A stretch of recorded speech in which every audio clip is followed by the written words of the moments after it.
எல்லாருக்கும் வணக்கம். ஆன்மா அருங்கோண சக்கரம் இந்த சேனலில் உங்கள்கிட்ட சந்திக்கிறது, உங்கள்கிட்ட பேசுகிறது பெரும் மகிழ்ச்சியாகவும் பெரும் பாக்கியமாகவும் கருதுகிறேன். இந்த தியானத்துக்குள்ள எத்தனை வடிவங்களை, எத்தனை செயல் வடிவத்துக்குரியும் பல்வேறுபட்ட ஒரு வடிவத்துக்குரிய செயலாக்கத்தையும் நான் சொல்கிறேன். ஒரு விஷயம் பேசுகிறோம். இதோடைய அடிப்படை என்ன, இதோடைய நோக்கம் என்ன, இதோட திட்டம் என்ன, இதோட செயல் வடிவம் என்ன, இது எதை முன்னிறுத்தி, இது எதை நகர்த்தி கொண்டு போகுது. ஒருத்தருடைய அனுபவம் வாழ்க்கையில் மனிதனாக பிறக்கும்போது எவ்வளோ துன்பங்கள் துயரங்கள் இருந்துட்டு ஒருத்தருக்கு ஞானம்னு ஒன்று கிடைக்கிறதுக்கோ இல்லை ஞான பாதையில் ஒன்று கிடைக்கும்போது அவர் ஒரு பேர் அமைதியாக ஆகி காசி மாதிரியோ ராமேஸ்வரம் மாதிரியோ எங்கேயோ ஒரு நகரங்களில் ஒரு யோகியாக இருக்கப்பட்டவர் ஒரு மரத்தடியிலையோ எங்கேயோ ஒரு துண்டை விரித்து தனக்கு என்னான்னு மலைகள்லையோ குகையிலோ வாழலாம். ஆனால் அந்த மாதிரி இருக்கிற ஒருத்தர்கள் கூட ஏதோ ஒரு வடிவத்துக்குள்ள பல்வேறுபட்ட ஆசீர்வாதத்தை பல்வேறுபட்ட மக்களுக்கு செய்கிறாங்க. இந்த திருலிங்கர் அப்படிங்கிறவர் காசியில் இருந்தபோது கூட தன்னுடைய உடலில் கூட அந்த பிறந்த மேனியான இருக்கிறது தான் அவர். எத்தனையோ செயல் வடிவத்துக்குரிய ஒரு பெரிய செயலாக்கத்தை வடிவத்தை செஞ்சுருக்கிறாங்க. நீங்கள் எத்தனை யோகிகளை வேணாலும் பார்க்கலாம். அந்த அனுபவம் வந்ததுக்கப்புறம் கூட அவங்கள அந்த பிரபஞ்சம் அவங்கள சும்மா இருக்க விடுறதில்லை. இப்போ என் போன்ற ஒரு ஆள்கள் வெளியிலிருந்து பார்க்குற ஒரு சராசரி மனிதனுக்கு இந்த தியான வகுப்பு என்பதோ இந்த கிளாஸ் என்பதோ இந்த வடிவமெல்லாம் ஒரு விதத்தில் வியாபாரமாக இருக்கலாம், ஒரு விதத்தில் புகழாக இருக்கலாம், ஒரு விதத்தில் இதெல்லாம் எல்லா வடிவத்தை தாண்டி ஏதோ ஒரு நோக்கம் இருக்கலாம். அப்படி தான் 100% தோணும். ஒரு 50% மக்கள் வேறு மாதிரி நினைக்கலாம், ஒரு 50% மக்கள் வேறு மாதிரி ஒரு செயல் நினைக்கலாம். ஏன்னா மனிதனாகப்பட்டவன் ஒரு முழுமையான ஒரு எந்த சூழல்லையும் ஒருத்தரை உணர்ந்து கண்டுபிடிச்சி ஒரு செயல் வடிவத்தை பெற்ற முடியாது. இந்த மனிதனாக இருக்கப்பட்டவனுக்கு மிகப்பெரிய சவால்கள், புரட்சிகள், பெரிய எல்லாமே நடக்கிறது என்னன்னு கேட்டிங்கன்னா, தன்னுடைய ஒரு முழு செயலாக்கத்தை அவனால் அறியறது ரொம்ப கடினம், ரொம்ப ரொம்ப கஷ்டங்க, ரொம்ப கஷ்டம். அப்போ ஒரு தியாகத்தோட ஒரு வேலை செய்ய வந்தாலோ ஒரு வேலை செய்கிறத கூட அவங்களால அவங்க பார்க்குற விதம் வேறு வடிவத்துக்குள்ளே இருக்கும். ஏன்னா சக மனிதர்களை, நிறைய சாமியார்களை, நிறைய ஆசிரமங்களை எத்தனையோ இடங்களில் புத்தகங்களில் படிக்கிறாங்க. ஏதோ ஒரு வடிவத்துக்குள்ளே ஏதோ ஒரு செயல், இதோட நோக்கம், அதோட நோக்கம், அதோட நோக்கம்தான் இருக்கும். அது சமயத்தில் அதுக்குள்ளே அதையும் தாண்டி அங்கே வேறு வடிவத்துக்குள்ளே சில பேர் இருந்துருவாங்க. அங்கே அதுதான் பெரிய செயல். ஒரு நகரம் முழுக்க ஒரு 300 திருடர்கள் இருந்தாங்களாம். அந்த 300 திருடர்கள் பார்க்கும்போது 300 திருடர்கள் இருக்கிறாங்க, ஜாக்கிரதையாக இருங்கன்னு அந்த நகரத்தில் சொல்லிட்டாங்களாம். அந்த நகரத்துக்குள்ளே போன மக்கள் எல்லாருமே யாரை பார்த்தாலுமே திருடர்கள் போல அவங்களுக்கு தோணிருச்சான். அந்த நகரத்துக்குள்ளே போயிட்டு வெளியில் வர்ற வரைக்கும் அவங்க பயத்தோடு இருந்தாங்களாம். ஒரு நாள் ஒரு செயல் வடிவம், ஒரு வேலைக்காக ஒரு குடும்பத்தோடு போனவங்க ஒருத்தர் தீவிரமாக உதவுவதற்காக முன்னாடி பல்வேறுபட்ட செயலாக்கத்தில் ஒரு 3-4 இடத்துல உதவ வந்திருக்கிறார். அந்த 3-4 இடத்துக்குள்ளேயும் அவரை சங்கடப்படுத்தியிருக்கிறாங்க, அவரை கஷ்டப்படுத்தி இருக்கிறாங்க. 5வது இடத்துல அவர் வரலை. அப்போ இன்னொரு ஒரு செயல் வடிவத்துக்குரிய ஒரு ஒரு ஒரு ஒரு ஒரு வேலை செய்ய ஒருத்தர் வந்திருக்கிறார். அப்போ அவர்கிட்ட இவங்க என்ன பண்ணியிருக்கிறாங்க அப்படின்னு கேட்டிங்கன்னா, உதவி கேட்டிருக்காங்க. எங்களை ஒருத்தர் ஃபாலோ பண்ணுறாரு, எங்களை ஒருத்தர் செய்கிறாரு, இந்த மாதிரி கொஞ்சம் இதாக இருக்குது அப்படின்னு ஒருத்தர்கிட்ட உதவி கேட்டிருக்காங்க. அவரை பார்க்குறதுக்கு ஏதோ ஒரு மாதிரி இருக்குது, நல்ல முறையில் தோணுதுன்னு கேட்டிருக்காங்க.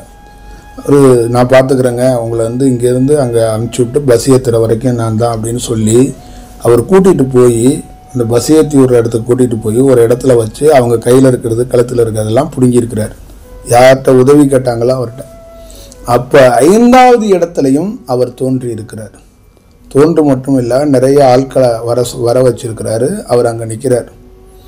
அங்கே நின்று ஒரு வேலையை செய்து அவர்களை பாதுகாத்து அந்த நபரை அவங்கள்ட்டேருந்து கூட்டிகிட்டு போய் ஒரு பாதுகாப்பு இடத்துல அவங்கள கொண்டு போய் விடும்போது அந்த அந்த பஸ் ஸ்டாண்டில் அவங்க திருப்பி பஸ் ஏறும்போது அவர் வேறு வடிவத்துக்குள்ளே வர்றார். வந்து பஸ்ஸு அவங்கள ஏற்றி விட்டு உட்கார வைக்கிறார். அப்போ அருகாமையிலே நிற்கிறார். எல்லாரும் பஸ்ஸில் ஃபுல் கூட்டம். அவங்க அந்த பெண்மணிக்கு கண் கலங்கி தன் கண்ணீர் ஊற்றுது. பக்கத்தில் இருக்கிற அவங்க கணவருக்கும் ஊற்றுது. இவரை சந்தேகப்பட்டோம், ஆனால் இவர் தான் வேற எது அப்படின்னு நினச்சிக்கிட்டு அவங்க கண் கலங்கி ஊற்றுது. அப்போ அந்த அவங்க வந்து சொல்கிறாங்க, அப்படியே கையை மட்டும் காட்டுறாங்க, ஏதோ அழுகாதீங்கன்னு செய்வங்க மட்டும் பண்ணுறாங்க. அவங்க மீண்டும் மீண்டும் இல்லை இல்லை உங்களுக்கு எப்படி நன்றி சொல்கிறதுன்னு தெரியலன்னா அவங்க பாட்டில் கத்துறாங்க 2 பேரும்.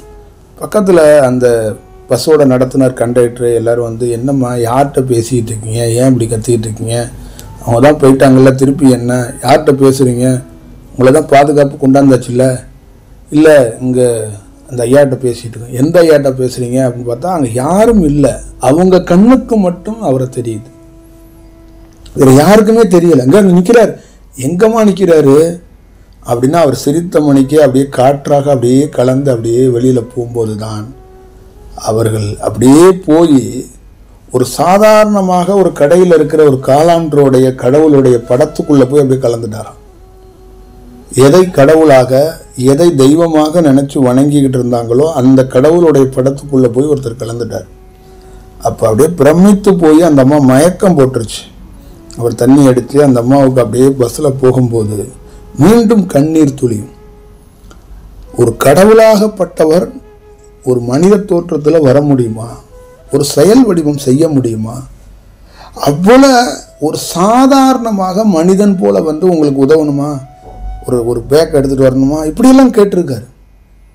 அவங்களால அதை நினச்சி அதை கூட பரவாயில்ல, கடவுளை சந்தேகப்பட்டோமே அப்படின்னு நினச்சி இப்படி ஒரு திருப்பியும் அந்த இதை பார்க்க முடியுமான்னு பல நாட்கள் வந்து அவங்க வந்து அந்த பூஜை ரூமில் உட்காந்து கணவன் மனைவிகள் உற்றார் உறவினர்கள் பஜனை பாடுறாங்க, அழுகிறாங்க, தொழுகிறாங்க.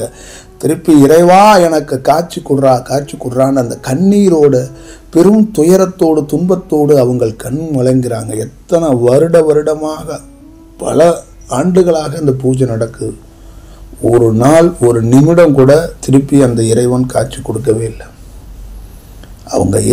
அவங்க பார்த்தது நிஜமா, மக்கள் எப்படி நம்புவாங்க, நாங்கள் பார்த்தது நிஜங்கிறதுக்காகனாச்சும் கொடுங்குறாங்க. அவர் கொடுக்கவே இல்லை. இதோடைய மூலப்பொருள் என்னன்னா, ஒருவரை நோக்கி ஒரு நல்ல பொருள் வரும், ஒருவரை நோக்கி ஒரு நல்ல செயல் வரும். அதை சரியாக ஒரு மனிதன் பயன்படுத்தி கொள்ள வேண்டும். அந்த பொருளை ஒரு முறை கையில் விட்டுவிட்டீர்கள் என்றால் நீங்கள் தலைகளாக நின்று தண்ணி குடித்தாலும் அந்த பொருள் உங்களிடம் வராது. இந்த உலகத்தில் இன்று திட்டிய மனிதன் 10 நாள் கழித்து உங்ககிட்டே திருப்பி வருவான். இன்று திருடனானவன் நாளை பெரிய வேற மாதிரி நல்ல மனிதனாகவான். இன்று நோயாளியாக இருந்தவன் கூட உடல் சரியாகி நல்ல மனிதனாக மாறிடுவான். எல்லாம் மனித செயலில் நடக்கும். ஆனால் இறை செயல் என்பது, இந்த ஆற்றல் என்பது, இந்த யோகிகள் என்பது ஒன்ஸ் ஒரு வாட்டி கையில் விட்டுட்டிங்கன்னா திருப்பி வராது. திருப்பி அந்த செயல் அந்த வடிவத்தை பிடிக்கிறது என்பது அவ்வளோ சாமானிய கிடையாது. இது சாமானிய காரியம் கிடையாது. இது உண்மை தத்துவத்துக்குரிய உண்மை வடிவத்துக்குரிய இருக்கிற செயல். ஒரு இறை தோற்றம் என்பது, ஒரு இறை சக்தி என்பது, இறை வடிவம் என்பது பல்வேறுபட்ட சக்தி கொண்டது. அந்த சக்தி எல்லாத்தையும் குறைச்சிக்கிட்டு ஒரு சாதாரண மனிதன் மாதிரி ஒரு தோற்றம் எடுத்து கூட வந்து அப்படியே நின்று ஒரு எவ்வளோ அந்த பேராற்றலை குறைச்சிக்கிட்டு வந்து நிற்க முடியுமோ நின்று ஒரு வேலை செஞ்சு காட்டும். அதை நீங்கள் உணர்ந்து அதை பிடிச்சிக்கணும். நாமெல்லாம் ஒரு வேளை ஒரு மனிதனாக இருக்கப்பட்டவனுக்கு இந்த மனித உடல் நீங்கள் பார்க்கலாம், நீங்கள் மார்க்கு போடலாம், நீங்கள் என்ன வேணாலும் நினைக்கலாம். எனக்கு நீங்கள் தாய் கிடையாது, நீங்கள் எனக்கு சகோதரி கிடையாது, எனக்கு இந்த ஆன்மா அருங்கோண சக்கத்தில் இருக்கிற உங்கள் உறவினர்கள் கிடையாது, நண்பர்கள் கிடையாது. ஆனால் எல்லாம் தாண்டி என்னையும் தாண்டி உங்களோடு நான் நிற்பதற்கும் உங்களோடு பேசுவதற்கும், நான் பேசி நீங்கள் கேட்டுக்கிட்டு இருக்கிறதுக்கு இதுக்கு ஒரே காரணம் நான் அல்ல.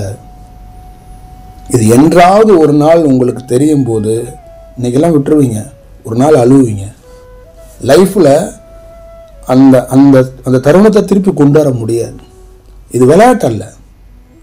இது ஏதோ எல்லா மனிதனுக்குள்ளேயும் எல்லா செயல் வடிவத்துக்குள்ளேயும் நம்ம உலகத்தில் பார்க்குறோம். ஒரு நாளைக்கு டிவியில் பார்க்குறோம், சிஸ்டத்தில் பார்க்குறோம், இந்த செல்ஃபோனில் பார்க்குறோம். எத்தனையோ பேர் காவி வெட்டி கட்டிக்கிட்டு ஏதோ பண்ணிக்கிட்டு யார் என்ன வேணாலும் இருக்கலாம். என்னுடைய செயலிலிருந்து சொல்கிறேன், ஒரு மனித உடலுக்குள் உயர்ந்த ஆற்றல் வருவது என்பது விளையாட்டு கிடையாது. இந்த தேசம் 140 கோடி மக்களும் ஒரே நேரத்தில் தலைகீழாக நின்னா கூட உயர்ந்த ஆற்றலை பார்க்கவோ பெறவோ முடியாது. இந்த உலகமே தலைகீழாக நின்னா கூட உயர்ந்த ஆற்றல் உங்கள் உடலுக்குள்ள வந்து ஐக்கியமாகாது, பார்க்கவும் முடியாது. உயர்ந்த ஆற்றல் என்பது எந்த சூழலுக்கும் எந்த செயலுக்கும் கட்டுப்படாது. அது கிடைப்பது என்பது அரிது, அது உள்ளே வருவது என்பது அரிது. நீங்கள் நினைத்துக்கிட்டு இருக்க மாதிரி விளையாட்டு காரியம் அல்ல. ஒரு மனிதன் தவத்தில் பெற அந்த ஆற்றல் என்பது, சக்தி என்பது விலையே கிடையாது. அதுக்கு எந்த பொறுமானமும் கிடையாது. அது வந்து சாதாரண செயல் கிடையாது, பெற முடியாது. அது மனிதனாக பெற்றவன் பெறுறது அவ்வளோ சாமானிய கிடையாது. அவன் எவ்வளோ துன்பம் வேணாலும் படட்டும், எவ்வளோ துயரம் வேணாலும் படட்டும், ஆனால் துன்பமோ துயரமோ தாண்டி ஒரு பேர் ஆற்றல் கிடைப்பது என்பது அவ்வளோ சாமானிய கிடையாது. இந்த உடலுக்குள்ள நான் மீண்டும் சொல்கிறேன், 1000 கோடிகளை சம்பாரிச்சுட்டு என் உறவினர்கள்ட்ட போய் நான் நின்னரலாம். என் உறவினர்கள் என்னை கொண்டாடலாம், என்ன வேணாலும் செய்யலாம், 1000 கோடிக்கு பெரிய அதிபதிங்க அப்படின்னு சொல்லலாம். ஆனால் ஒரு உயர்ந்த ஆற்றலை ஒரு கடவுள் அந்த செயலாக்கத்துக்குரிய இருக்கிற சக்தியை உடலுக்குள்ளே பெற்றுட்டேன் அப்படின்னு போய் நான் சும்மா சொல்ல முடியாது, சும்மா காட்ட முடியாது. இது வந்து இயற்கையாக அந்த பிரபஞ்சத்திலிருந்து கிடைக்கப்படணும். அந்த செயல் கிடைக்கப்பட்டு ஒரு மனிதன் எல்லாத்தையும் விட்டுட்டு போய் கூச்சல் குழப்பம் சத்தங்களில் ஏங்கினவன் ஒரு உயர்ந்த ஆற்றல் கிடைத்து பேசாமல் நம்ம பாட்டில் ஒரு ஓரத்தில் தானே ஒதுங்கி நிற்கணும்னு விரும்புவான். பேசாமல் தானே ஒரு இடத்துல உட்காருவான். இரைச்சல் நிறைந்த இடத்துல நம்ம போய்கிட்டே இருக்கிறோம், எங்கே பார்த்தாலும் ஒரே சத்தம், 2 செவிகளும் காதுகளும் நமக்கு அப்படியே ஒரு மாதிரி இருக்குது. உள்ள எப்படியாவது ஒதுங்கி ஒரு ஓரமாக எங்கேயாவது இறைவா எனக்கு ஒரு சத்தம் இல்லாத இடத்த குறா ஒதுங்கி நின்னுவோம்.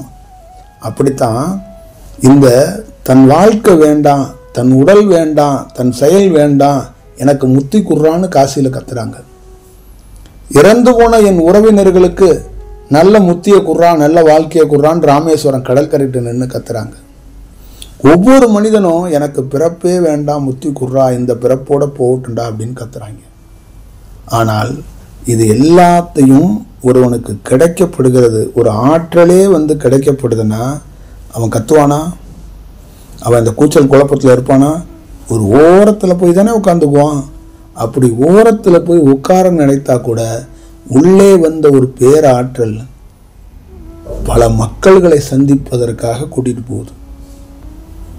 இப்போ நாம் ஓரமாக உட்காரணும்னு விரும்புகிறோம், ஆனால் உள்ளே இருக்கிற உயர்ந்த ஆற்றல் அந்த அந்த எந்த மானிடனையோ எந்த மக்களையோ எந்த நகரமோ எந்த ஊரோ ஜாதி மதம் பேதம் நாடு மொழி எதுவும் அது பார்க்கல, இரவு பகல் எதுவும் பார்க்கல. 24 மணி நேரமும் ஒரு ஒரு ஒரு ஆற்றல் இயங்குதுன்னா இது வந்து சூலம், இது உடல்.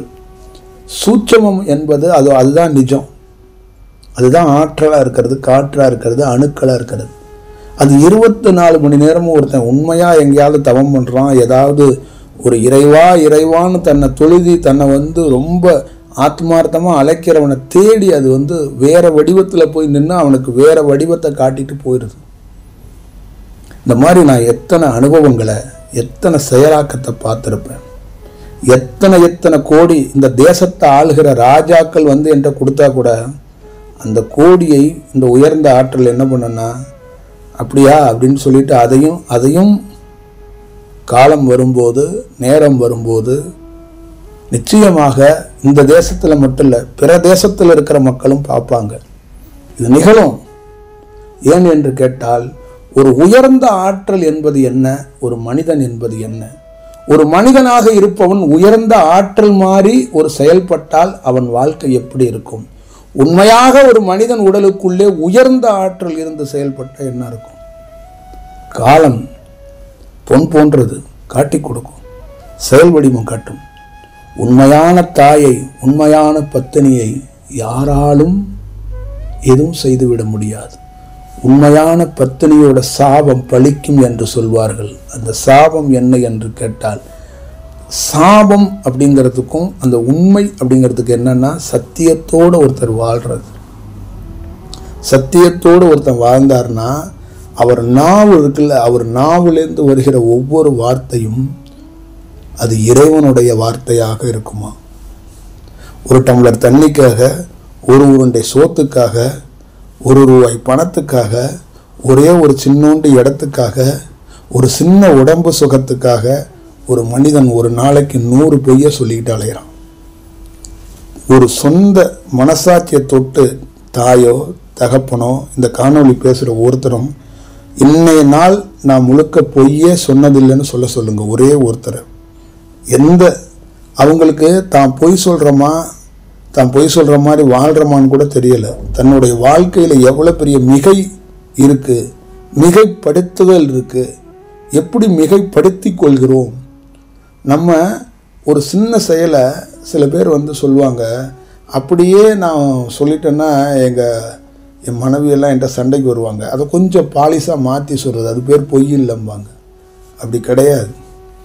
அப்படி அந்த செயலை அந்த இடத்துல நீங்கள் சொல்ல வேண்டும், சொல்ல முடியலைன்னா அந்த இடத்தை மௌனமாக கடக்க கற்றுக்கணும். அந்த இடத்துக்குள்ளே நடக்காத ஒரு விஷயத்தை நடந்தது மாதிரியோ இல்லை அந்த விஷயத்தையே வேறு மாதிரி மாற்றி நீங்கள் சொன்னீர்கள் என்றால் அதுவும் பொய்க்குன்னா சமம்தான். எவ்வளோ மனிதர்கள் இது போல் சிறு சிறு செயல்களாக செய்து கொண்டே இருக்கிறாங்க. கேட்டால் அது செய்யாத மாதிரியே அவங்க ஃபீல் பண்ணுறாங்க. அதெல்லாம் மாற்றப்பட வேண்டும். நீங்கள் எப்பொழுதும் அது மாதிரி செயலாக்கத்தை எல்லாம் சரி செய்து கொள்ளுங்கள். வாழ்க்கை என்பது ஒரு செயல் வடிவம் என்பது சாதாரண செயல் கிடையாது. என் போன்ற ஆட்கள் நான் நினைப்பது, நான் செயல்படுத்துவது என்பதெல்லாம் இந்த உடல். ஆனால் உள்ளே இருக்கின்ற பேராற்றல் என்பது அது வேறு வடிவத்துக்குள் செயல்படுகிறது, வேறு செயலாக்கத்துக்குள் செயல்படுகிறது. அதனால தான் இந்த உயர்ந்த அதோடைய ஒரிஜினல் பர்பஸ், அதோடைய ஒரிஜினல் செயலாக்கம் அது அப்படி ஒரு வடிவத்துக்குள்ளே இருக்கிறதுனால தான் அது அந்த தியானத்தை பற்றியோ அந்த தியான செயலாக்கத்தை பற்றியோ சொல்கிறது. நான் மீண்டும் சொல்கிறேன், காலம் வந்துவிட்டது, நேரம் வந்துவிட்டது. அது உண்மையான அந்த பேராற்றல் தான் இந்த உலகத்தில் இறை ஆற்றல்னு ஒன்று இருக்குது, ஒரு பேராற்றல்னு ஒன்று இருக்குது, ஒரு பேர் சக்தின்னு ஒன்று இருக்குது. என் உடலையும் அந்த பேராற்றல் அந்த சக்தின்னு ஒன்று இருக்குது. அதோடைய செயல்பாடு என்ன என்று ஒவ்வொரு நாளும் ஒவ்வொரு மணித்துளியும் இனி வரும் காலத்தில் தெரிஞ்சுக்குவாங்க. ஒரு மனிதன் என்பவன் தன்னை ஒரு செயல் பெற்றது போல் காட்டிக்கொள்வது வேற, பெற்றுவிட்டு அதை விட்டு ஒதுங்கி நிற்க வேண்டும் நினைத்தால் கூட அந்த பேராற்றல் அதையும் கடந்து வழி நடத்துவது, கூட்டிகிட்டு போகிறதுங்கிறது வேற. அந்த பேராற்றலை எப்பொழுதும் ஒரு மனிதனாகப்பட்டவனுக்கு அதை எப்படி ரிசீவ் பண்ணணும், அதை எப்படி அதோட பயணிக்கணும், அதை எப்படி பார்த்துக்கணும், அதை எப்படி கையாளணும்னு ஒருத்தனுக்கு கூட தெரியாது. உறவாக இருக்கட்டும், குடும்பமாக இருக்கட்டும், நண்பர்களாக இருக்கட்டும், தியானம் பழகுவராக இருக்கட்டும், ஒரு பேராற்றலோடு எப்படி பயணிக்க வேண்டும், எப்படி செயலாக்கம் செய்ய வேண்டும், உயர்ந்த செயலாக்கத்தை, உயர்ந்த வடிவத்தை அதை நன்கு புரிந்து கொள்ள வேண்டும். ஒரு இறை தோற்றத்தை, இறை சக்தியை, இறை சக்தி என்பது தன்னை யார் என்று காட்டிக்கொள்ளாமல் மௌனத்தில் காத்திருக்கும். ஒரு மனிதனாக இருக்கப்பட்டவன் வந்திருப்பது ஒரு உயர்ந்த ஆற்றல். நீ கும்பிடுகிற சிவன், நீ கும்பிடுகிற பார்வதி, நீ கும்பிடுகிற முருகன், நீ கும்பிடுகிற இயேசு, நீ கும்பிடுகிற அல்லாஹ், நீ கும்பிடுகிற ராமன், நீ கும்பிடுகிற கிருஷ்ணன், நீ கும்பிடுகிற அத்தனை உயர்ந்த ஆற்றலும் ஏதோ ஒரு வடிவத்தில் இந்த உடலுக்குள் வந்து போகும். அந்த நேரத்துக்குள் நீ வேற வடிவத்துக்குள் மனித செயலாக்கத்துக்குள்ளே இருந்து கொண்டு அந்த உயர்ந்த ஆற்றலை சாதாரணமாக ஏதோ அப்படின்னு பேசிக்கிட்டு இப்படின்னு செயல்லாம் இருந்தால் அந்த உயர்ந்த ஆற்றல்கள், அந்த உயர்ந்த ஆற்றலுக்கு நீ கொடுக்கின்ற வெகுமதிப்பு என்ன, செயல் என்ன? எத்தனை காலங்கள் இருந்தாலும் அந்த உயர்ந்த ஆற்றலை பார்க்கறது ரொம்ப கடினம். அந்த உயர்ந்த ஆற்றலோடு பயணிக்கிறது ரொம்ப கடினம். நான் பல நாள் பல செயலாக்கத்துக்குள் துன்பம் வந்தபோது, நோய் வந்தபோது, கடன் வந்தபோது, செயல் வந்தபோது, எத்தனையோ கஷ்டம் வந்தபோது, இந்த கோவில்கள் தமிழ்நாட்டில் இருக்கிற எத்தனையோ கோயில்களில் இன்றைக்கும் பார்த்தீங்கன்னா நூற்றுக்கணக்கான கோயில்களில் என்னுடைய வேண்டுதல்கள் இருக்குது. 100 தேங்காய் ஒரு கோயிலுக்கு உடைக்கிறேன், ஒரு கோயிலுக்கு பால் கூட எடுக்கிறேன், ஒரு கோயிலுக்கு அதை பண்ணுறேன், ஒரு கோயிலுக்கு இதை பண்ணுறேன். இதெல்லாம் நூற்றுக்கணக்கான இருக்குது. அந்த கண்ணீரும் அந்த துயரங்களும் அந்த துன்பங்களும் அந்த கஷ்டங்களை தீர்வதற்காக மானாங்கனியாக கோவிலுக்குள்ளே போய் நம்ம பாட்டில் வேண்டுதலையே அள்ளி வீசுறது. என்னை இதிலேருந்து சரி செய், எனக்கு இந்த வேலையை கொடு, எனக்கு இந்த புகழை கொடு, எனக்கு இதுன்னு. ஆனால் இப்படியெல்லாம் வாழ்ந்த ஒருத்தன் ஒரு உயர்ந்த ஆற்றல் வந்து ஒரு உயர்ந்த செயலாக்கம் உள்ளே வந்த உடனே அந்த உயர்ந்த ஆற்றலை பார்க்கும்போது எப்படி இருக்கும், அந்த செயல் வடிவம் எப்படி இருக்கும், அந்த செயல் தன்மை எப்படி இருக்கும், அந்த அந்த அந்த அந்த உணர்வுகளை நம்மளை சார்ந்தவர்களும் இந்த மக்களும் அதை எப்படி பயன்படுத்திக்க மாட்டுகிறார்களே, அதை பார்க்க மாட்டேங்கிறார்களே என்பதுதான் ஒரு சின்ன சின்ன செயல். வருத்தமெல்லாம் ஒன்றும் கிடையாது. இது அரிது அப்படின்னு என்று சொல்லக்கூடிய ஒரு செயல். அது எல்லாம் மனித செயலாக்கத்துக்குள்ளே பார்த்து விட்டு போயிடலாம். மனித செயலாக்கத்துக்குள்ளே இந்த சிற்றறிவை வைத்துக்கொண்டு நம்ம ஒரு கால்குலேஷன் போட்டுடலாம். ஆனால் உயர்ந்த ஆற்றலிடம் அந்த மாதிரி ஒரு செயலாக்கத்தை செய்துவிட்டோம் என்றால் அது ஒரு நாள் அடுத்த செயல் என்ன என்று கேட்டால் உன் தொடர்பை துண்டித்து விடும். நீ அதோடு பயணிப்பது ரொம்ப கடினம். ரொம்ப கடினம் மட்டும் இல்லாமல் உன் வாழ்க்கையும் கடினமாக போயிடும். உனக்கு பெரிய சவாலாக இருக்கும் உன் வாழ்க்கை திருப்பியும். ஏன்னா ஒரு உயர்ந்தவனை பாற்றும் அண்ணனை நீ உதாசனப்படுத்தி, தம்பியை உதாசனப்படுத்தி, தாயை உதாசனப்படுத்தி, நண்பனை உதாசனப்படுத்தி, படிப்பை உதாசனப்படுத்தி, உன்னுடைய உடலையும் உதாசனப்படுத்திய எத்தனையோ மனிதர்களை நம்ம பார்த்துருக்கோம். ஆனால் இறைவனையும் நேரடியாக வந்து வேற ஏதோ ஒரு வடிவத்தில் உதாசனப்படுத்திட்டானா அப்புறம் அவனுக்கு என்ன பயன், அவனுக்கு என்ன செயல்? இந்த தத்துவம், இந்த செயல், இந்த காணொளி எல்லாம் எதை நோக்குகிறது, எதை செய்கிறது அப்படின்னா ஒரு மனிதனுக்குள்ளே நல்ல விதைகளை விதைப்பதற்கும் நல்ல செயல் கிடைத்தால், மீண்டும் சொல்கிறேன், கிடைத்தால், பார்த்தால் இதுதான் நல்ல செயல், இதுக்கு பின்னாடி போய் நின்றுக்கிறோம். நிறைய நல்ல செயல்னு நிறைய இடத்துல போய் நின்று நாங்கள் பலவீனமாயிருக்கோம், உத்தரவாதம் கொடு.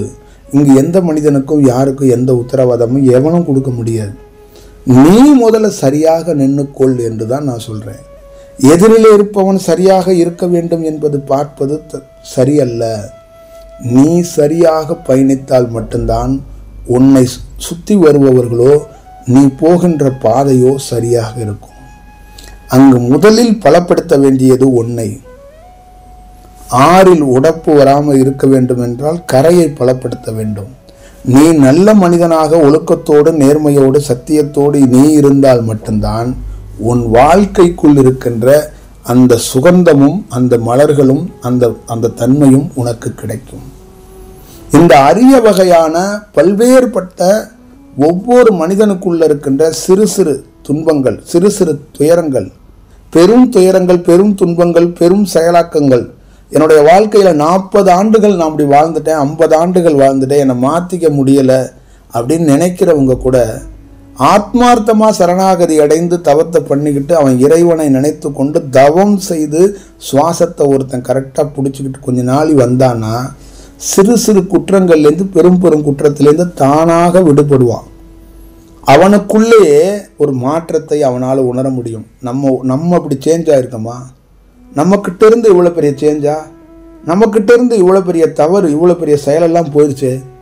நாம் மனைவி கிட்ட பேசும்போது எரிஞ்சு சிடுசிடுன்னு பேசுகிறாளா இப்போ பேசுகிறோங்கிறதெல்லாம் அவனால் உணர முடியும். அப்போ அந்த தவம் சிறு சிறு செயலாக்கத்தெல்லாம் வெளியில் எடுத்து போட்டுரும். அடுத்தது கடுமையாக பிடித்து கொண்டு போனன்னா உனக்கு வெவ்வேறு பாதைகளை காட்டி கொடுக்கும். இதுதான் இதோடைய நோக்கம். என்னை பொறுத்தளவுக்கு உன்னை பலப்படுத்திக்கொள். நீ பலமாக பலப்படுத்தி கொண்டு நின்னாய் என்றால் உன்னை நோக்கி ஒரு உயர்ந்த ஆற்றல் வரும். அது வரும்போது அது பின்னால் பயணித்தாய் உன் வாழ்க்கை மிக மிக மிக வேற ஒரு வடிவத்துக்குள் இருக்கும். ராமகிருஷ்ணர் இருந்த ஆசிரமத்தை ராமகிருஷ்ணர் விவேகானந்தரிடம் எந்த செயலும் கொடுக்காமல், ஒரு சொத்து கொடுக்கல, ஒரு காசு கொடுக்கல, எதுவும் கொடுக்கல. தயவு செய்து கேட்டுக்கங்க, நல்லா புரிஞ்சுக்கங்க. ஒரு மிகப்பெரிய ராமகிருஷ்ணர் கல்வியில், ராமகிருஷ்ணர் மடத்தில், இன்னைக்கு இந்தியாவில் ராமகிருஷ்ணர்னா எல்லாருக்கும் தெரியும். ராமகிருஷ்ணர் உடல் நோய்வாய்ப்பட்டு பாதிக்கப்பட்ட போது கூட பல்வேறுபட்ட இல்லறத்தார்கள் உதவி செய்த போது உதவி செய்து சந்நியாச முறைகளில் ராமகிருஷ்ணரோட நிறைய மாணவர்கள் 20-25 பேர் இருக்காங்க. அந்த உதவி பண்ணுறவங்க அத்தனை பேரும் ராமகிருஷ்ணருக்கு உடலுக்கு முடியாமல் பல்வேறுபட்ட செயலில் நாங்கள் பண்டு கொடுக்குறோம். இந்த சந்நியாச பரம்பரையில் இருக்கிறவங்க இதை தேவையில்லாமல் செலவு பண்ணி அதிக விரயம் பண்ணுறாங்க. ராமகிருஷ்ணரை பார்த்துக்கிறதுக்கு 2 பேரோ 3 பேரோ இருந்தால் போதும், தயவு செய்து பாக்கி எல்லாத்தையும் அவங்கவுங்க வீட்டுக்கு அனுப்பிச்சிருங்க அப்படின்னு ஒரே சத்தம், ஒரே கூச்சல் குழப்பம். இப்போ ராமகிருஷ்ணர்கிட்ட போய் விவேகானந்தர் போய் இதை சொல்லியிருக்கிறார். இந்த மாதிரி சொல்கிறாங்க குருதேவா. அதுக்கு ராமகிருஷ்ணர் என்ன சொன்னார் என்றால், நரேன், நீ ஒருவன் போதும், என்னை தூக்கி கொண்டு எங்கே வேணாலும் போ, உன் பின்னால் நான் வந்து கொண்டே இருக்கிறேன், எனக்கு எதுவும் வேண்டாம். பாருங்க, காளியை பார்த்தவன், இந்த உலகத்தில் பார்க்காத பிரம்மாண்டத்தை மிகப்பெரிய சக்தியை பார்த்தவன், இந்த சூலத்துக்குள்ள ஒரு சிறு செயலாக்கத்தை அவன் அனுபவித்தாக வேண்டும். பெரிய சக்தி கொண்டவன், ஒரு நிமிடத்தில் எதையும் செய்ய முடியும்.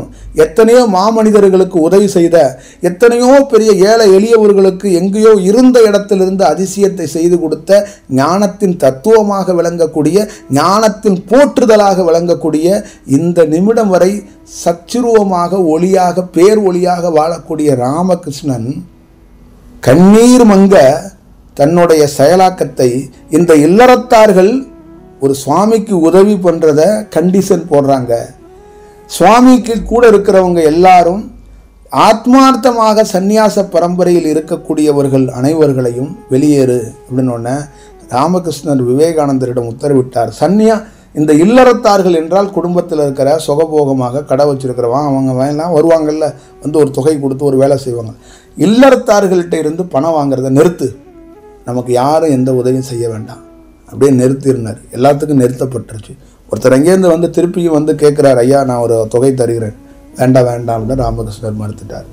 அப்போ ராமகிருஷ்ணர் கூப்பிட்டு அவங்கள்ட்ட என்ன சொன்னார்னா, விவேகானந்தரிடம், நரேனிடம், அந்த சிஷியர்கள்ட்டலாம், எப்பா நீங்கள்லாம் சந்நியாச பரம்பரை எடுத்துருக்கீங்க, இந்த காலகட்டத்துக்குள்ளே நீங்கள் பிச்சை எடுத்து தான் சாப்பிட்ணும், பிச்சை எடுங்கப்பா, அதுக்கு பழகிக்குங்கப்பான்னாரு. பிச்சை எடுக்க போகும்போது பல அவமானப்படுத்தியிருக்காங்க.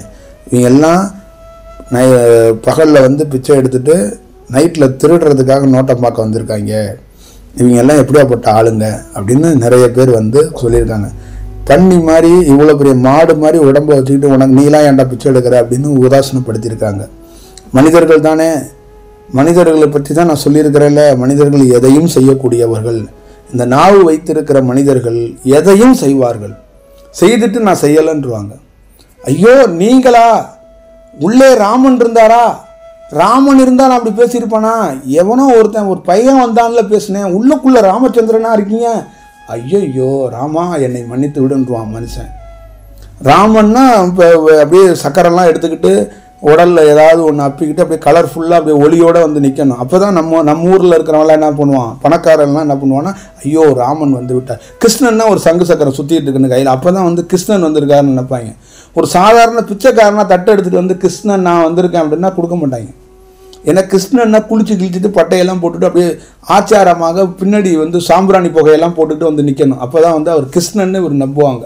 இல்லைன்னா யாராவது வந்து சொல்லணும், வந்திருப்பது கிருஷ்ணன் யார் என்று தெரிகிறதா, அந்த மிகப்பெரிய செயல் அங்கே அர்ஜுனன் வில்லை எல்லாம் பண்ணார்ல, அந்த வில்லெல்லாம் விட்டார், அந்த குதிரையை ஓட்டு அதே கிருஷ்ண பரமாத்மா வந்திருக்கிறார் அப்படின்னு மனிதன்கிட்ட சொன்னாதான், ஐயோ கிருஷ்ணனே வந்து விட்டாரா அப்படின்னு அவங்க அங்கேருந்து ஓடி வந்து அவங்க அப்படியே வாரி அவங்க வந்து அவங்க சொத்துகள் அவங்க சேர்த்து வச்சுருக்கிறதெல்லாம் அள்ளி, ஐயோ கிருஷ்ணா நீ வந்து விட்ட, இப்படியெல்லாம் மனிதர்கள் இப்படி தான்.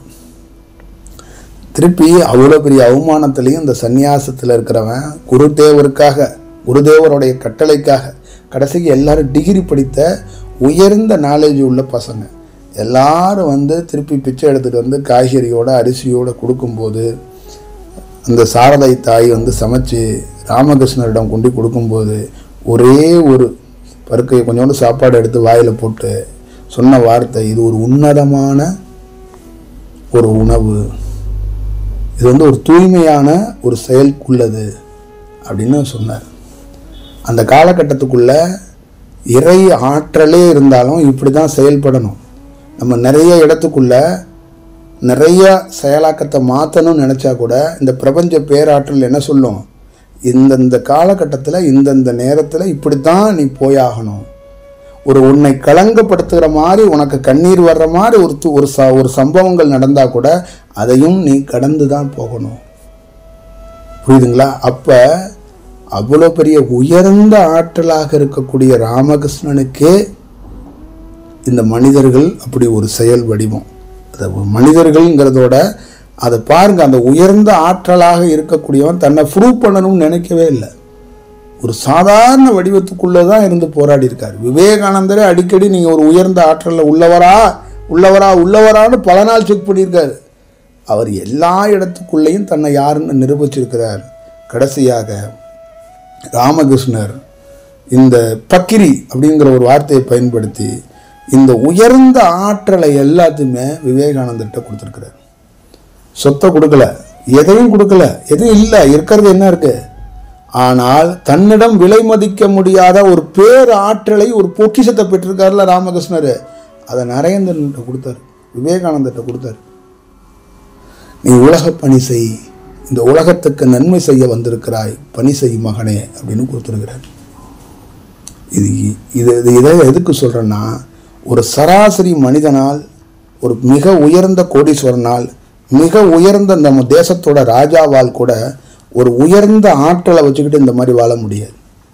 ஒரு உயர்ந்த ஆற்றல் மாதாவை, இயேசுவை, ராமனை, கிருஷ்ணனை, காளியை, இன்னும் பெரும் பெரும் சக்தியை பார்த்தவன் ஒரு சாதாரணமாக குழந்தை மாதிரி உட்காந்துருக்காங்க. இந்த நாட்டு அதிபர், அந்த நாட்டு அதிபர், இந்த கோடீஸ்வரன், அந்த ஜவுளிக்கடை ஓனர், இந்த நகைக்கடை ஓனர்னு பார்த்துக்கிட்டு இருக்கவன் என்ன ஆட்டம் தெரியுங்களா, என்ன செயல் வடிவம் தெரியுங்களா. அப்போ ஒரு உயர்ந்த ஆற்றலை வச்சுக்கிட்டு ஒரு சாதாரண மாதிரி உட்காந்துருக்காங்க. இது இது இது இது தன்னடக்கம் கிடையாது, இதுதான் உண்மை செயல், இதுதான் ஒரு வடிவம். இதை கண்டுபிடிக்கிறது ரொம்ப கடினம். அப்போ அந்த இல்லறத்தாக வர்றவங்க அத்தனை பேரும் நம்ம கடை ஓடுறதுக்கு, பன்னு விற்கிறதுக்கு, லட்டு விற்கிறதுக்கு, மிச்சர் விற்கிறதுக்கு, தொழில் நடக்கிறதுக்காக மட்டும்தான் ராமகிருஷ்ணனுக்கு பணம் கொடுத்துருக்காங்க. ஒருத்தர் 2 பேர் மட்டும்தான், அதில் ஒருவர் வந்து தன்னுடைய வீடே கூட விற்று தந்துடுறேன் குருநாதா உங்களுக்காக செலவு பண்ணுங்க அப்படின்ட்டார். அந்த ஒருவரிடம் மட்டும்தான் ராமகிருஷ்ணர் கடைசி வரைக்கும் பண்ணியிருக்கிறாரு. ராமகிருஷ்ணர் அவர் சமாதிக்கு போனதுக்கப்புறம் கூட இந்த பசங்க விவேகானந்தரோட எல்லோரும் சேர்ந்து கண்ணீர் விட்ட போது, அந்த வீடு வந்து வாடகை கொடுக்க முடியாமல் கூட துன்பத்தையும் துயரத்தையும் அனுபவித்த போது கூட ராமகிருஷ்ணர் போய் அவர்கிட்ட நேரடியாக போய் படுக்கையில் இருந்தவரை போய், என்னப்பா என் பிள்ளைங்க வந்து அங்கங்கே அலைஞ்சிக்கிட்டு இருக்கான், நீ எதுவும் ஹெல்ப் பண்ண மாட்டியா, என்ன அப்படி இருக்கிற அப்படின்னு வந்து கேட்டிருக்காரு. அதுக்கப்புறம் உடனே ஒரு தூக்கத்திலேருந்து எழுந்து ஓடி போய் விவேகானந்தரை பார்த்து நமக்கு என்ன செய்யணுமோ அதை உடனே செஞ்சுருவோம் போவோம் அப்படின்னு சொல்லி ஒரு தொகையை கொடுத்துருக்கிறார். இதெல்லாம் பல நாள் விவேகானந்தர் 2 நாள் 1 நாள் சாப்பிட்றது கிடையாது, உப்பு வாங்கிறதுக்கு காசு கிடையாதான். ஒரு மாபெரும் கலைஞன், ஒரு மாபெரும் செயல்குரியவன். எங்கேயாவது இந்த குடும்பம் நடக்குமா? விவேகானந்தருக்கு சோத்துக்கு உப்பு வாங்கிறதுக்கு காசு கிடையாதுங்க. எங்கேயாவது ஒரு இந்த மாதிரி எல்லாம் ஒரு பெரிய சரித்திரம் சாதாரண ஆளுங்க கிடையாதுங்க. அவன் ஒரு மனிதன், அவன் பேச்சாளர், ஆன்மீகவாதி கிடையாதுங்க. அவன் ஒரு கடவுள், அவன் ஒரு நாராயணரோட அவதாரம். வந்து கீரையையும் சோத்தையும் வச்சுட்டு உப்பு இல்லாமல் சாப்பிட்ருக்காங்க, காசு இல்லை. புத்தகையாவுக்கு போயிட்டு ரிட்டன் வர்றதுக்கு காசு இல்லை, பெரிய வயிற்றுப்போக்கு வயிற்றால். ஆனால் ரிட்டன் வர்றதுக்கு 3 பேர் ரிட்டன் வரணும். ஒரு இடத்துல பாடியிருக்காங்க, அவங்க தெரிஞ்ச இடத்துல தான் பாடியிருக்காங்க. பாதி தொகையை அவர் கொடுத்துருக்கிறாரு. மீதி தொகைக்கு இன்னொருத்தர் வந்து நம்ம வீட்டில் ஒரு விஷயம் இருக்குது, நீங்கள் அவசியம் அன்போடு அழைச்சிருக்காரு, வந்து பாடணுன்றிருக்காரு. போய் அங்கே போய் பாடியிருக்காரு. அங்கே ஒரு பாதி தொகையை கொடுத்துருக்காங்க. அதை வச்சுக்கிட்டு புத்தகையாவிலேருந்து ஊர் வந்து சேர்ந்துருக்காங்க. அப்போ இந்த 2 இடத்துல ஒரு உயர்ந்த ஆற்றலாக இருக்கக்கூடியவங்க கூட ஒரு இடத்துல பாடி சன்மானத்தை பெற்றிருக்கான். அப்போ இந்த பிரபஞ்சம் எவ்வளோ பெரிய கடுமையான சவாலை கொடுத்துருக்கு. அதையும் ஒரு இறை தோற்றத்தில் உள்ளவன் விவேகானந்தர் என்பவன் ஒரு மனிதன் இல்லை, ஒரு இறை. நீங்கள் கும்பிட்ற அரி, நீங்கள் கும்பிட்ற பெருமாள், நீங்கள் கும்பிட்ற ராமன், நீங்கள் கும்பிட்ற கிருஷ்ணன், நீங்கள் கும்பிட்ற அவ்வளோ பெரிய உயர்ந்த ஆற்றல், அந்த சிவன்னு சொல்லக்கூடிய அந்த பேராற்றலுக்குரியவங்க தான் இவங்கெல்லாம். அந்த பேராற்றல் சோத்துக்கு உப்பு இல்லாமல் கூட பல நாள் வாழ்ந்துருக்குங்க. ஸோ இங்கேருந்து பசுக்கு போகிறதுக்கு அவன் என்ன வந்து புத்தரை பார்க்க வந்தவன், போகிறதுக்கு கூட காசு கிடையாது. பாடி தன்னுடைய கலையை பாடி வயிற்றுப்போக்கிலையும் ஒருத்தன் நிற்க முடியாமல் பாடி இன்னொரு இடத்துலையும் பாடி இங்கேருந்து காசு வாங்கிட்டு போயிருந்திருக்கான். இந்த இந்த இந்த இந்த செயலெல்லாம் எத்தனை பேரால் உணர முடியும்? இது என்ன காட்டுது மெசேஜ்? இந்த உலகத்துக்கு இது என்ன சொல்ல விரும்புது? ஒரு சின்ன மனித கூட்டமாக இருக்கிற, மனித செயலாக இருக்கிற, மனித வடிவமாக இருக்கிற, மனிதனாக பிறந்த நாம சின்ன விஷயத்துக்கு நம்ம வந்து தக்கு புக்குன்னு தாண்டுறோம், தையா குயான்னு குதிக்கிறோம். ஒரு உயர்ந்த ஆற்றல் வந்து அவ்வளோ பெரிய துன்பத்தையும் துயரத்தையும் தாங்கி கொண்டு நிற்கிது, கஷ்டப்படுது. அந்த உயர்ந்த ஆற்றலை எத்தனை அன்னைக்கு கொல்கத்தாவில் இருந்தவன், அன்னைக்கு விவேகானந்தர் அந்த ஏரியாவுக்குள்ள அந்த பகுதிக்குள்ளே இருந்த எத்தனை மனிதன் விவேகானந்தர் கடந்து போயிருப்பான், விவேகானந்தர் விமர்சனம் பண்ணியிருப்பான், விவேகானந்தர் திட்டியிருப்பான். விவேகானந்தருடைய அந்த தெருவே வந்து இவங்க ஒரு சன்னியாசி பசங்க கடந்துக்கிட்டு 10 பசங்க கூத்தடிச்சுக்கிட்டு நம்மளை துன்பப்படுத்துகிறாங்கன்னு எத்தனையோ நாள் அந்த தெருக்களில் வந்து சபிச்சிருக்காங்க, பல துன்பங்களை கொடுத்துருக்காங்க. அவன்லாம் திருப்பி மனிதனாக அடுத்தடுத்த பிறப்பு எடுத்து வந்தானா எப்படி அவன்லாம் நல்ல ஒரு செயலில் இருப்பான்? அப்போ ஒரு இறை ஆற்றலாக இருக்கிறவனை எப்படி பார்த்துக்கணும், அவனோட எப்படி டிராவல் பண்ணணும் கூட தெரியலைங்கிறது தான் இதோட செயல். அவங்களுக்கெல்லாம் ஒரே செயல், ஏதாவது அதிசயம் பண்ணணும், ஏதாவது கடவுளுங்கிறவன் மேலே பறக்கணும், ஏதாவது ஒரு அதிசயத்தை காட்டணும். அங்கே போனீங்கன்னா அங்கே வந்து உங்களுக்கு ஒரு சாக்கில் வந்து ஒன்று அள்ளி கொடுப்பாருனா தான் ஓடி வருவான், ஒரு செயல் பண்ணுவான். அங்கே தத்துருவமாக போய் பிச்சை கேட்டான்னு வச்சுங்க, எவ்வளோ பெரிய கொடுமையாக இருக்கும், எவ்வளோ பெரிய செயல் வடிவமாக இருக்கும். அந்த மாதிரி இதெல்லாம் எதற்காக சொல்ல வர்றோம்னா, அப்போ ஒரு மனித உடலுக்குள்ள ஒரு பேராற்றலை ராமகிருஷ்ணரும் விவேகானந்தரும் வச்சுக்கிட்டு எவ்வளோ பெரிய துயரம். நம்ம வச்சுக்கிட்டு தான் ஒரு டீ கடையிலையோ ஒரு அங்கேயோ இங்கேயோ போகும்போது அந்த உயர்ந்த ஆற்றலை அவங்களால வந்து ரிசீவ் பண்ண முடியாது. ஒரு இடத்துக்குள்ளே, ஒரு ஊருக்குள்ளே போகிறோம், ஒரு நகரத்துக்குள்ளே போகிறோம், ஒரு பகுதிக்குள்ளே போகிறோம், ஏன் உங்கள் கூட ட்ராவல் பண்ணுறோம், உங்களால் அதோடைய தன்மையை பார்க்க முடியாது. நாங்கள் வந்து சொல்ல முடியுமா ஒரு உயர்ந்த ஆற்றல் உள்ளே வந்துட்டுருக்கு, இல்லை உள்ளே இருக்குது, ஒரு செயல் வடிவம்னு உங்கள்கிட்ட சொல்ல முடியுமா என்ன? அந்த செயல் வடிவத்தை உன் வாழ்நாள் முழுக்க உன் பரம்பரையே நினைச்சாலும் பார்க்க முடியாது. என்ன விளையாட்டா? நீ திருப்பி ராமகிருஷ்ணனை விவேகானந்தரையும் பார்த்துருவியா? எவனால் பார்க்க முடியும்? இப்போ உட்காந்துட்டு விவேகானந்தர் ராமகிருஷ்ணனை எங்கே போய் பார்ப்பேன்? ராமகிருஷ்ணர் புக்கையும் விவேகானந்தர் புக்கையும் வேணால் படிச்சுக்கிட்டு கிடக்கலாம். என்ன செய்ய முடியும்? அந்த உயர்ந்த செயல் அப்படின்னு விவேகானந்தர் போற்றுதலுக்குரிய கடவுளுடைய அவதாரனால தானே நம் தேசத்தோட தலைவர் கூட போய் அந்த பாறையில் போய் தங்குறாரு. ஏன்னா அவர் எப்படி போய் தங்குவார் சொல்லுங்க? இன்னைக்கு கன்னியாகுமரியில் லட்சம் பேர் இருக்கானா அந்த பாறையை காட்டி கொடுத்தவன் எவன்? அங்கே கன்னியாகுமரியில் அந்த பாறைக்குள்ளே ஒன்று இருக்குப்பா அப்படின்னு காட்டி கொடுத்தவன் எவன்? ஒரு செயல் வடிவத்தை சொன்னவன் எவன்? எவ்வளோ பெரிய செயலாக்கம் இருக்காது. எத்தனை மனிதர்கள் உதாசனப்படுத்தியிருக்கிறார்கள், எத்தனை மனிதர்கள் ஒரு உயர்ந்த ஆற்றலை கடந்து போயிருக்கிறார்கள், பயன்படுத்தவே இல்லை பாருங்க. இதுதான் ஒரு யோகி அவதரித்தான் என்றால், ஒரு யோகி வந்தான் என்றால், ஒருத்தன் வந்து ஒரு தியானத்தையோ ஏதோ ஒரு கற்பிக்க வந்தானா அந்த ஆற்றல் அந்த சக்தி என்று தெரிஞ்சிருச்சு. ஏதோ ஒரு வடிவத்துக்குள்ளே நம்ம சரணாகதி அடைஞ்சு அதை பிடிச்சிட்டோம்னா அதிலிருந்து நம் பலன்தான் பெற சொல்கிறோம், சேவையாக செய்ய சொல்கிறோம். விவேகானந்தருக்கு ராமகிருஷ்ணருக்கும் கோயிலாக கட்ட சொல்கிறோம். அந்த காலகட்டத்தில் அவங்க வந்து எப்படி இருந்திருக்கிறாங்க, எப்படி ஒரு செயல் வடிவமாக வாழ்ந்திருக்கிறாங்க. என்ன வேணாலும் செஞ்சு விட முடியும், தன்னுடைய உடலுக்குள்ளே இருக்கின்ற நோயை கூட அகற்றக்கூடாது என்று இது ஒரு செயல். ரொம்ப தொண்டையில் சாப்பாடு இறங்கலை, கம்பல் பண்ணி விவேகானந்தர் வந்து ராமகிருஷ்ணர்கிட்ட நீங்கள் காளிகிட்ட கேளுங்க, காளி உங்களுக்கு ஏதோ ஒன்று செய்வா, நீங்கள் கேட்டே ஆகணும் அப்படின்னு சொல்லோன்னே இவர் அப்படியே தியானத்தில் அப்படியே உள்ளே போயிட்டார். 2 செகண்ட் கழித்து அப்படியே ஒரு மாதிரி கண் கலங்க வர்றாரு. என்ன சொன்னார் காளி என்று விவேகானந்தர் கேட்கும்போது ராமகிருஷ்ணர் சொன்னார் ஒரே வார்த்தை, ஏன் உனக்கு ஒரு வாய் தான் இருக்கா? பல்வேறுபட்ட வாய்களில் நீ ஒரு செயல் செஞ்சு கொண்டு தானே இருக்கிறாய். அப்போ இதோடைய பொருள் என்ன என்று கேட்டால், வாய் என்பது மட்டும்தான் வாசலா? காது வழியாகவும் உனக்கு தேவையான சக்திகளையும் எனர்ஜியை எங்களால் கொடுக்க முடியும், கண் வழியாகவும் எங்களால் கொடுக்க முடியும்.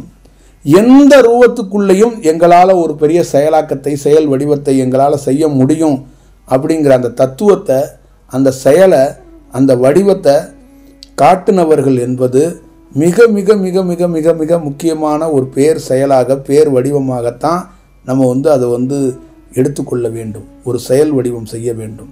இதெல்லாம் ஒரு சாதாரண செயல் கிடையாது. நீங்கள் அதை பாற்றுக்கொள்ளுங்கள்.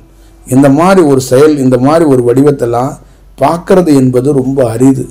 ரொம்ப ரொம்ப ரொம்ப அரிதுன்னு சொல்லுவாங்களே, அந்த மாதிரி பெரிய அரிது.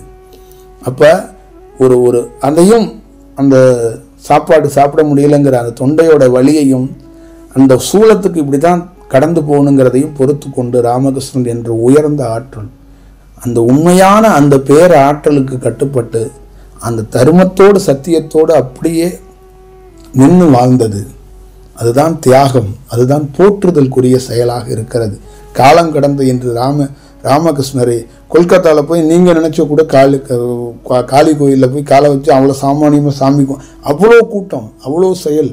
இன்றைக்கி வேறு வடிவத்துக்குள்ளே இருக்குது. இன்றைக்கி அதே ராமகிருஷ்ணர் வாழ்ந்தார்னா கோடிக்கணக்கான ரூபாயை கொண்டு போய் ராமகிருஷ்ணர் காலில் கொட்டுறதுக்கு இன்றைக்கி உலகம் முழுக்கத்தில் எங்கேயோ தயாராக இருக்கிறார்கள். ஒருவேளை சாப்பாட்டுக்காக போராடியவர்கள், உப்பு வாங்க முடியாமல் போராடியவர்கள், இந்த மாதிரி உயர்ந்த ஆற்றல்களை ஆயிரக்கணக்கான மக்கள்கள், லட்சக்கணக்கான மக்கள்கள் இந்த உயர்ந்த ஆற்றல்களை உதாசீனப்படுத்தி கடந்து போனது. அது அந்த காலகட்டம். இந்த காலகட்டத்திலையும் அதே செயலாக்கத்தை மனிதனாக இருக்கப்பட்டவர்கள் நீங்கள் செய்து விடாதீர்கள். நீங்கள் கற்பனை எல்லாத்தையும் உங்கள் வீட்டில் மூட்டை கட்டி வச்சுட்டு ஒரு நல்ல செயல், ஒரு நல்ல வடிவம் நீங்கள் வாழுங்கன்னு தான் சொல்கிறதுக்கு. இங்கே யாரும் யாரையும் நான் வாழ்வதற்கு நீங்கள் வாங்கன்னு இங்கே அழைப்பு கொடுக்கல. நீ வாழு, உயர்ந்த முறையில் வாழு. போய் நான் இங்கே இருக்கிறேன், நான் ஒரு இடத்துல அமர்ந்து இருக்கிறேன், இது நல்லா தென்றல் வருகிறது, இயற்கை எனக்கு காற்று கொடுக்குது. திடீர்னு உனக்கு உடம்பு முடியலை, நீ போய் ஒரு ஆஸ்பத்திரியில் படுத்திருப்ப, உனக்கு ஒரு ஊசி குத்துவான், வலிக்கும், நீ துன்பத்தில் இருப்ப. நான் என்ன சொல்கிறேன்னா, நீ என் போன்ற ஆளை பயன்படுத்தி என் போன்ற ஏதாவது தென்றல் காற்றை வாங்கு. அங்கே போய் படுக்காத, துன்பப்படாத, அங்கே போய் துயரப்படாதன்னு தான் நான் உனக்காக பேசுகிறேன். நீ சிறு சிறு செயலாக்கத்தை சரி செய்து கொண்டா நாளைக்கு என்னன்னா உன் வாழ்க்கையில் நடக்க போகிற துன்பம், துயரத்துலேருந்து நீ விடுபட்டுக்கலாம். அதை நீ பாரு. இன்னைக்கு இருக்கிற செயல் அல்ல, நாளை ஒவ்வொரு நாளுக்குள்ளேயும் நீ சிறு சிறு துன்பத்திலிருந்து விடுபட வேண்டும். ஒரு கொசுகிட்ட இருந்து கூட நீ உன்னை காப்பாற்றப்பட வேண்டும். அது ரொம்ப முக்கியம். அதுதான் அந்த செயல் வடிவத்தை தான் வேறு வடிவத்துக்குள்ளே தவத்தை பண்ணிக்க. நீ போ, நீ கற்றுக்க, நீ நல்ல வடிவத்துக்குள்ளே வாங்கிறது தான் நம்ம சொல்கிறோம். நீங்கள் பார்த்து கொள்ளுங்கள். ஒரு நல்ல செயலாக்கத்துக்குள் சந்திப்போம். நன்றி, வணக்கம்.